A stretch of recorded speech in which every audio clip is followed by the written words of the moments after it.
So நீங்க once அந்த decision எடுத்த உடனே, உங்களுடைய ஒன் மேன் டெசிஷனா அது இருந்துச்சா? இல்ல யார்கிட்டயாவது சொல்லி கன்சிடர் பண்ணீங்களா? இல்ல. யார்கிட்டயும் கேட்கல.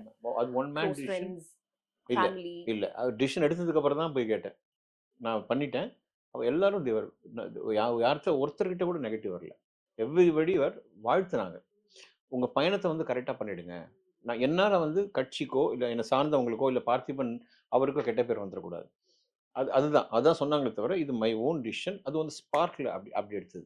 Okay, okay. எங்கேயுமே உங்களுக்கு ஒரு செகண்ட் தாட் வரலையா? ஒரு ஒரு செகண்ட் ஒப்பீனியன். ஒருவேள அவசரப்பட்டுட்டோமோ! இல்ல இந்த டைம்ல இது வந்து தேவையா? அப்படின்ற மாரி எந்த ஒரு குழப்பமும் வந்தது இல்லையா? எனக்கு தோணுனது இந்த டைம்ல தான் இது தேவை. இனிமே எந்த வயசுக்கு நான் போய் இதெல்லாம் பண்ண போறேன்? நான் சோசியல் ஆக்டிவிட்டில இருக்கேன் ஆல்ரெடி. ஒரு ட்ரஸ்ட் வச்சிருக்கேன். ஸோ எனக்கு வந்து அடுத்த நெக்ஸ்ட் லெவல் போணும் அப்படின்னா, I need a good person behind me, a good team behind me அப்படின்னு தான் நான் நெனச்சேன். இப்போ I have got a very good leader behind me. எனக்கு நல்ல ஒரு தலைவர் இருக்கார் பின்னாடி. அண்ட் இந்த பக்கம் பார்த்தீங்கன்னா, மூத்த அரசியல்வாதி இந்த செங்கோட்டையன் அவர் இருக்காரு.